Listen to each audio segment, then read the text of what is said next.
खास मुलाकात। दोस्तों, रतन लाल बोल रहा हूं। काम की बात में आप सबका स्वागत है और पेश है अंबेडकर नामा। आज खास मुलाकात में देश के बहुचर्चित सोशल एक्टिविस्ट अंबेडकर नामा के स्टूडियो में है। पहचान देने की जरूरत नहीं है। नंद कुमार बघेल जी हमारे साथ अंबेडकर नामा स्टूडियो में है और नंद कुमार बघेल जी के पुत्र जो हैं वो छत्तीसगढ़ में मुख्यमंत्री हैं। हम लोग लगातार अभी मिलते रहे। सिरपुर में अभी मुलाकात हुई थी, वहां इनका शानदार भाषण था। बेबाक बोलते हैं, जो समझते हैं बोलते हैं, एक्टिविस्ट हैं, लेखक हैं।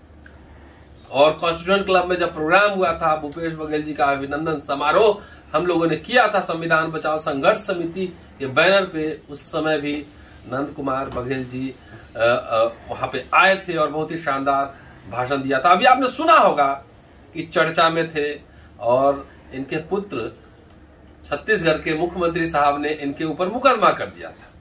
तो अभी अब जानने की कोशिश करेंगे कि आप एक नए तरह के युद्ध में हैं। एक तरफ समाज की जो कुरीतियां हैं उसके खिलाफ लगातार बोलते रहते हैं, राज सत्ता से भी लड़ाई है और अपने विचारों को लेकर पिता पुत्र दोनों में ठनती भी है। स्वागत है सर अंबेडकर नामा में आपका। जी, कैसे हैं आप? बढ़िया। सेहत ठीक है? लड़ने लायक है। तो उनसे फिर भूपेश जी से फिर होगी टक्कर? क्यों नहीं होगी? भूपेश बघेल मेरा बेटा है और अंतिम संस्कार वही करेगा। मुझे अग्निदाह वही देंगे जी। इसलिए कितनी भी लड़ाई हो बाप बेटे में जी, तो वो अंतिम संस्कार तो वही देंगे। तो उसकी लड़ाई और हमारी लड़ाई वैचारिक है और जो रहना चाहिए हर पिता पुत्र में वैचारिक लड़ाई होते रहे तभी विकास होता है। क्योंकि जो 5 अंधे हाथी देखने गए थे जी। एक ने कहा कि दीवार जैसे है, दूसरे ने कहा कि अजगर सांप है, तीसरे ने कहा कि ये खंबा है जी। और चौथे ने कहा कि ये छोटा सा पुंछ है। इस तरह से 5 अंधे मिल करके हाथी का स्वरूप का वर्णन किए। लेकिन हाथी तो सत्य है और सारे विचार अलग अलग होते हुए भी एक में जाके मिलता है। तो जो भूपेश कर रहे हैं वो ब्राह्मणवादी है और मैं ब्राह्मणों के विरोध में हूँ। अच्छा। क्योंकि ब्राह्मण बड़े पद को ग्रहण किए हुए हैं और यहाँ के मूल निवासियों को बहुत आतंकित करते हैं और वे अछूत मानते हैं और हमसे नफरत करते हैं। तो यहाँ वो टिक नहीं सकते और इस कारण टिक सके हैं क्योंकि हम ST, SC, OBC and minorities अलग अलग जातियों में बटे हुए हैं, अलग अलग विचार में बटे हुए हैं। यदि इनको एकजुट किया जाए तो वोट हमारा राज तुम्हारा नहीं चलेगा, ये काशीराम जी कहते हैं। लेकिन यही चलेगा, इस देश के लोगों ने कहा। उसके लिए हम सतत प्रयासशील हैं कि ST, SC, OBC एक ही परिवार के लोग हैं। 5000 साल पहले जो सिंधु घाटी सभ्यता बनी थी जिसमें हम सब एक ही परिवार के थे, एक दूसरे से शादी ब्याह होता था, लेकिन ब्राह्मणों ने भेदभाव डाल करके अलग अलग जातियों में बांट दिया और हम टुकड़े टुकड़े हो गए। आज 75 साल के इतिहास में हमारा कोई अस्तित्व नहीं है, कोई वजूद नहीं है। केवल हम वोट देते रहे और गुलाम बने रहे, अछूत बने रहे और ब्राह्मण हम पर राज करते रहे। इसका हम पुरजोर विरोध करते हैं। ये जो बात आप कह रहे हैं ये तो आप बहुत दिनों से ये बात कह रहे थे। मतलब कोई नई बात, कई बार हमने सुना है और आपसे पहले भी मिले हैं तो इस पे चर्चा हुई है। लेकिन पहले भी भूपेश बघेल साहब इस बात को सुनते होंगे। तो इस बार उनको क्या समस्या हो गई कि उन्होंने आपके ऊपर मुकदमा ही कर दिया? ये तो बहुत अच्छी बात हुई कि इससे साबित हुआ कि बाप बेटे में मतभेद है और चूंकि वो CM है इसलिए हमको जेल में डाल दिए और हम जेल जाना स्वीकार किए जी। लेकिन आंदोलन के हमारे जेल में रहने से आंदोलन को हम गति नहीं दे पा रहे थे जी। और इसलिए हम जेल से जमानत से छूटे। और उसमें बड़ा कारण ये था कि जेलर जो है आरएसएस का आदमी है। अच्छा। हाँ। और उसने वो जब जान लिया कि इसके दांत नहीं हैं तो ऐसा रोटी दिया कि मसूड़े में चबाता नहीं था। और हमारा जो घर से आता था वो उसको प्रतिबंध लगा दिया। तो बाद में पता चला कि जेलर जो है आरएसएस का आदमी है। तो हमने कहा कि ये आरएसएस का आदमी है और इसलिए छोटे स्थान पर भेज दो, जैसे रायपुर बड़ा है उसमें तरह भेज दो, तो इनके सब समझ में आ जाएगा। तो वो जो है बेसिकली यही जनेऊ लीला है ना। हाँ। आपके बेटा सीएम है, उसी राज्य में एक जेलर जो है आपको घर का खाना नहीं खाने दिया और ऐसा खाना खिलाया कि जो आप खा ही नहीं सके। हाँ। यही जनेऊ लीला इसको हम कहते हैं जी। अच्छा, यही है जनेऊ लीला हम कहते हैं इसको। ठीक है। तो उसमें ये है कि हमने उसका मुकाबला किया, आगे हम मुकाबला करेंगे, क्योंकि ये जनेऊ लीला जो है वो पूरे हिंदुस्तान में फैला हुआ है। हाँ। और जो अम्बेडकरवादी हैं, प्रगतिशील हैं, उन पर वो आक्रमण करते रहते हैं। बहुत तरीके से आक्रमण करते हैं, उनके कारोबार ठप करते हैं, धंधा ठप करते हैं, उनका जीना मुश्किल करते हैं। फिर भी हमारे लोग, अम्बेडकरवादी लोग जो आंदोलन चला रहे हैं वो सराहनीय है। वो सब तरह के तकलीफ सह करके वो सब काम कर रहे हैं। और हमको उम्मीद है कि ये जो अवैज्ञानिक बात को यहाँ ठूंस रहे हैं कि राम का धनुष बाण चलेगा तो चीन उड़ जाएगा, ये कहना गलत है। कोई भी आज का जो समझदार, अब ये जो बच्ची है उसको पूछेंगे तो ये बता देगी कि नहीं, यानी चीन का मुकाबला राम का धनुष बाण नहीं कर सकता। तो इस बात का हमको गर्व है कि हमारे लोग जाग रहे हैं और एक दिन ऐसा आएगा कि ST, SC, OBC and minorities एकजुट होंगे और हमारा राज आ जाएगा।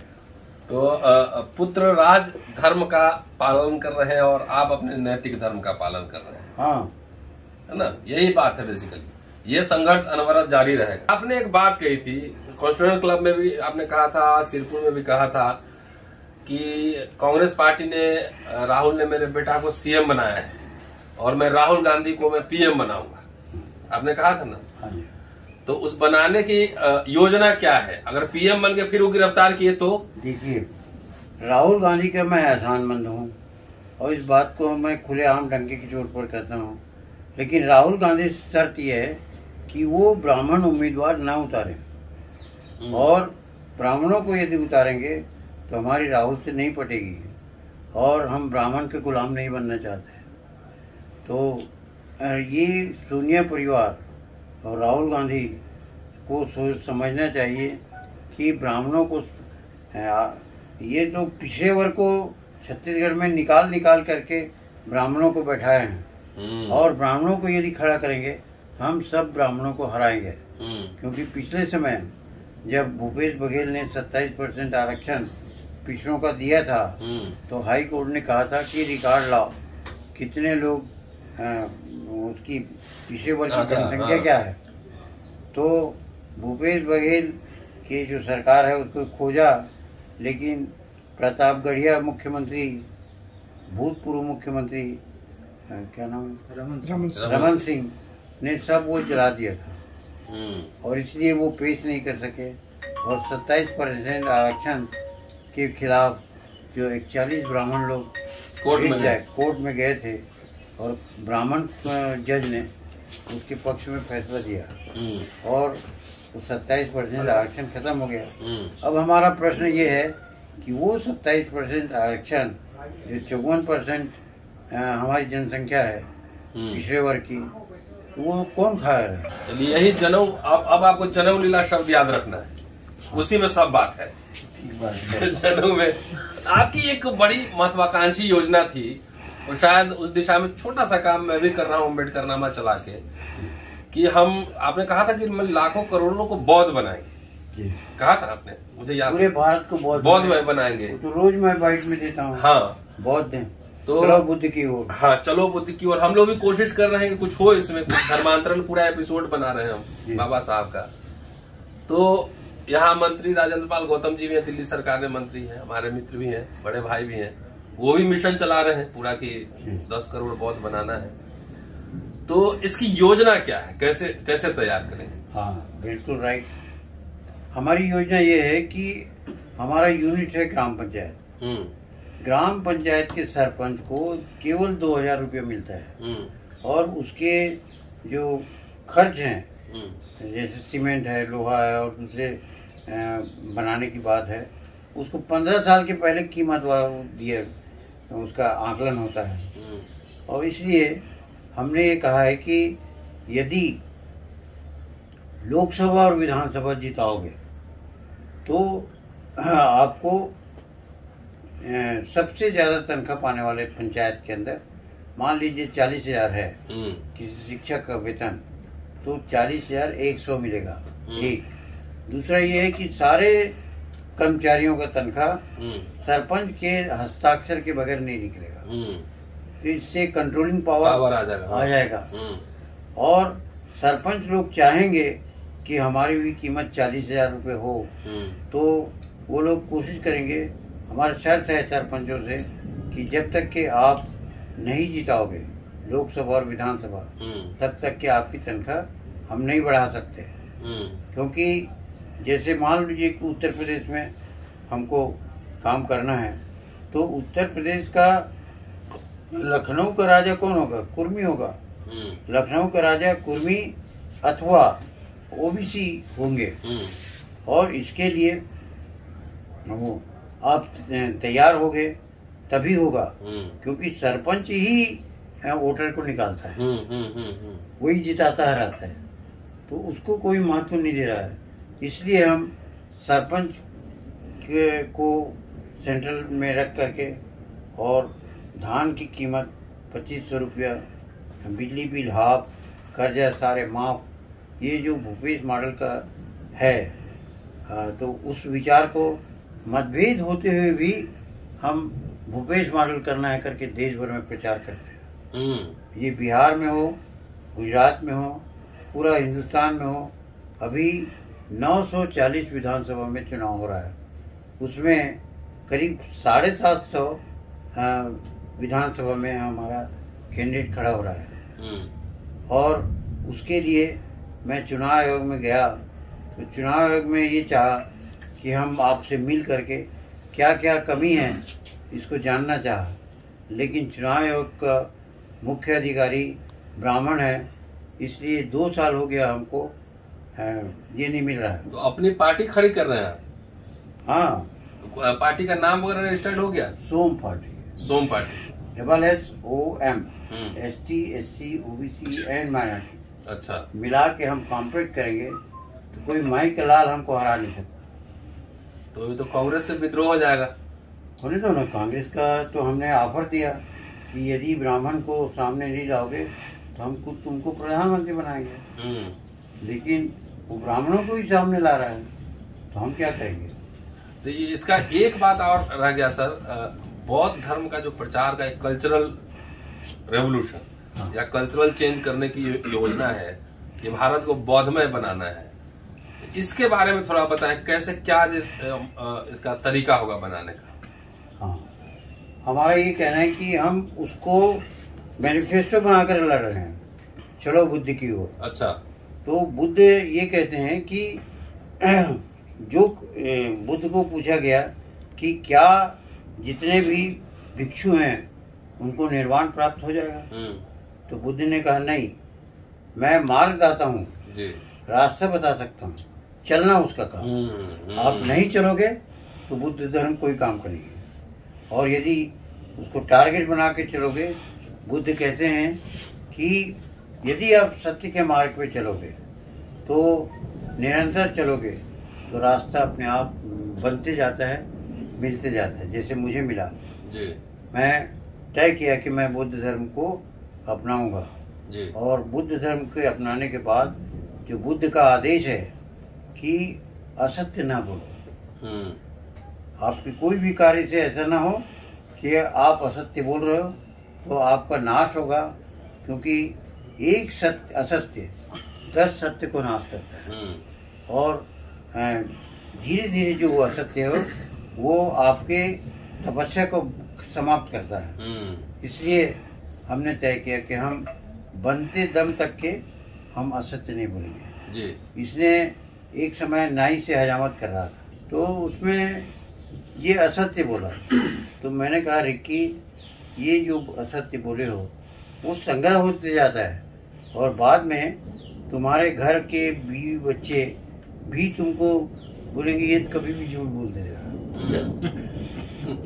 तो ये असत्य जो है बहुत खतरनाक होता है और हमारे सब पुण्य को नाश करता है, और मैं कोशिश करता हूँ कि असत्य ना बोलूं। लेकिन एक बात है कि दूसरे के हित के लिए अगर असत्य बोला जाए तो वो सत्य के समान होता है।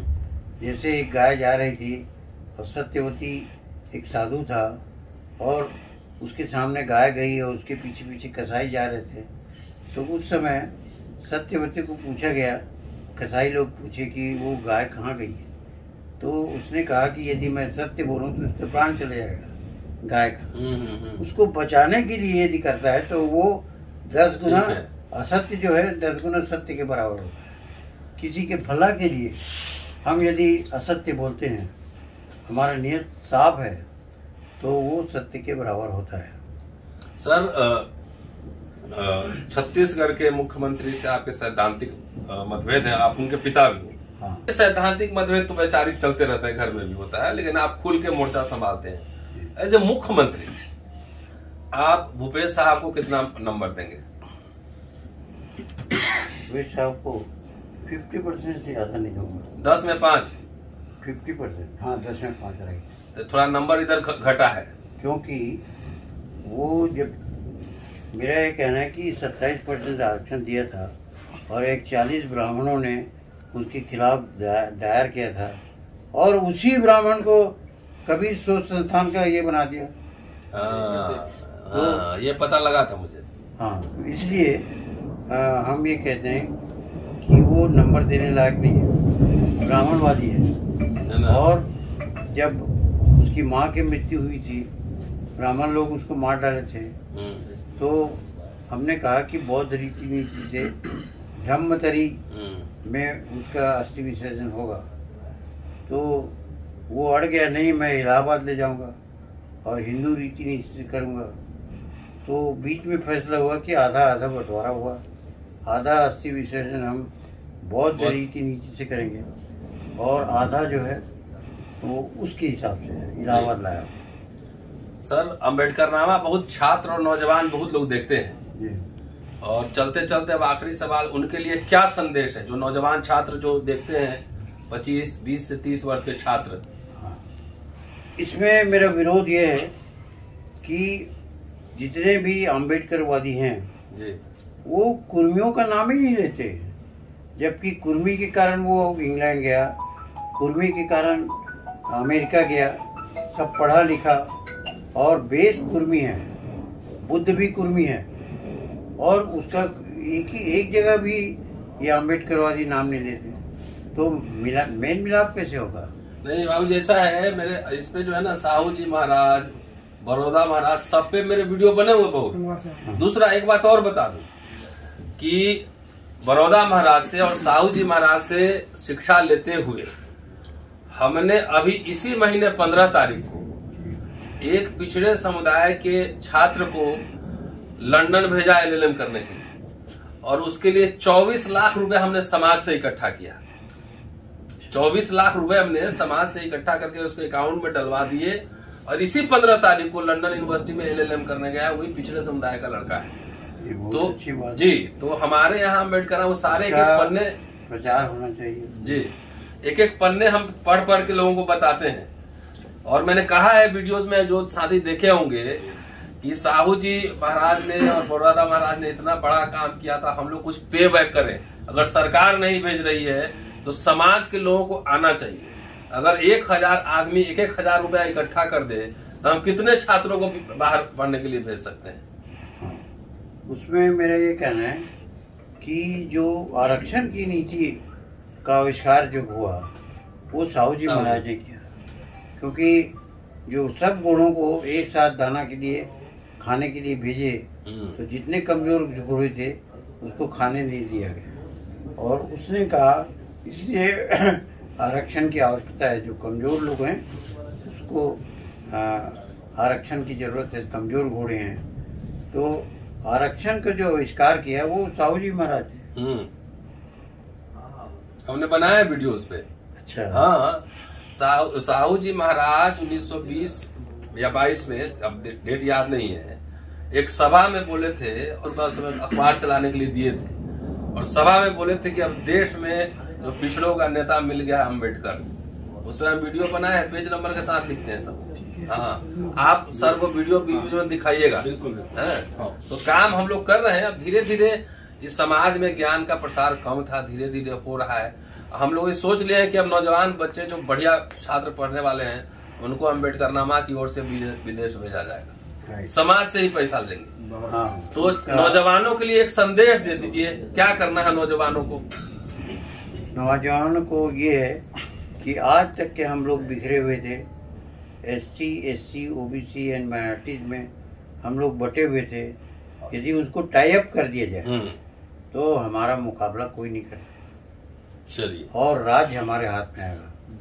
दिल्ली का झंडा हम फहराएंगे, रायपुर का झंडा हम फहराएंगे, और लखनऊ का झंडा हम फहराएंगे। तो चलिए, ये थे नंद कुमार बघेल साहब, चर्चित नाम है, और इनके पुत्र छत्तीसगढ़ में मुख्यमंत्री हैं भूपेश बघेल साहब।